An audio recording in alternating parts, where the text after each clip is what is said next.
안녕하세요. 당신이 몰랐던, 몰라도 되지만 알면 더 좋은 사실을 알려주는 이거 알아? 빠빠빠빠빠빠빠빠빠빠빠빠. 바쁘다 바빠 현대사회. 아침이 밝음과 동시에 우리는 어김없이 학교 또는 일터로 발걸음을 재촉하며 하루를 시작합니다. 사람들은 저마다 다양한 모습으로 움직이는데요. 여러분은 어떻게 출퇴근을 하시나요? 운동으로 하루를 시작한다는 마음으로 걷거나 자전거를 이용하기도 하고요. 편리하고 빠른 지하철이나 버스와 같은 대중교통을 이용하기도 합니다. 자가용을 운전하기도 하죠. 하지만 OECD 국가 중에서도 인구 밀도가 높기로 유명한 우리나라에서의 출퇴근이 그리 쉬운 일은 아닙니다. 출퇴근 시간이 되면 거리마다 인산인해를 이루고 교통체증도 어마어마하죠. 지옥철에서는 녹초가 되어버리기 십상입니다. 그런데 사람들을 유심히 살펴보면 이동수단은 다르지만 그 속에서 하나의 공통점을 발견할 수 있습니다. 바로 우측통행이죠. 우리나라는 사람, 자동차, 자전거 등 우측통행을 표준으로 움직이고 있는데요. 우측통행이라는 기준은 어떻게 만들어졌을까요?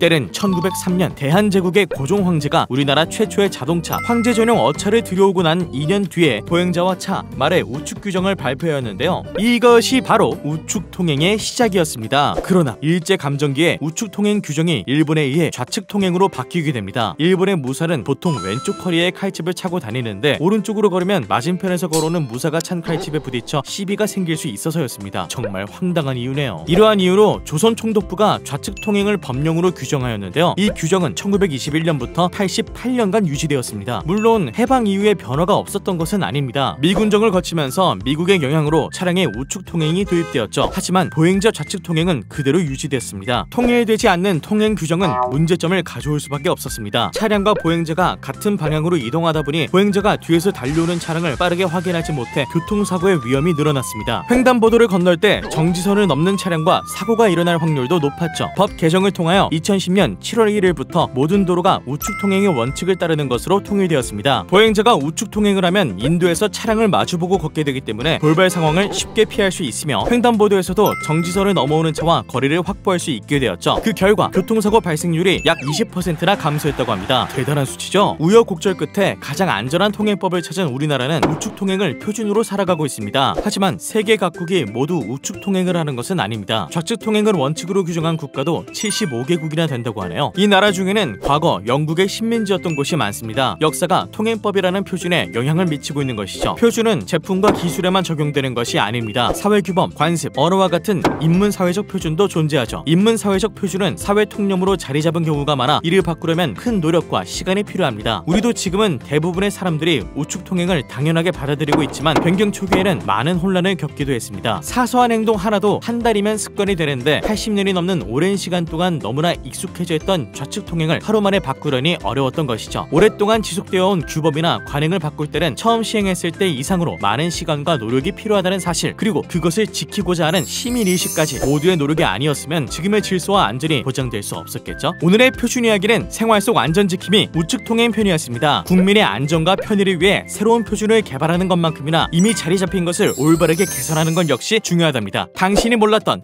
몰라도 되지만 알면 더 좋은 사실을 알려주는 이거 알아? 다음엔 더 안전한 표준 이야기로 찾아옵니다. 구독, 좋아요 부탁드려요.